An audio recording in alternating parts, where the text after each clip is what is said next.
nupi nang ngasi di siba tare do ima hembi kaino nang ngangi dubo aina pisak piklingaidagi nakhoi myamna aibu tathi taoina tawrpa natra madugi lamani aina hauji khumgadori base ya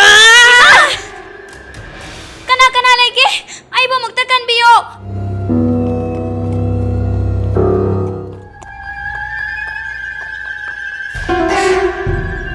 he pakangsa nakhoi anigi marakta amadi agi nupa oidaba yararoi aigi nupa oigi yadaba midu aina hatokani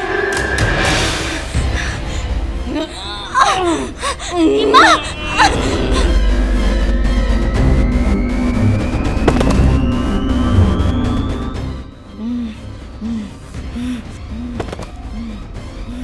Nang, aigi nupa oigi haibra, ora haibra!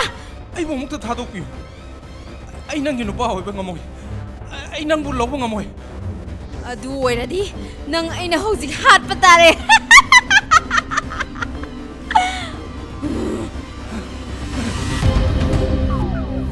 Ay, hojik kari tawba tae. Mai bi yang bidon gi manakta ai chatlage.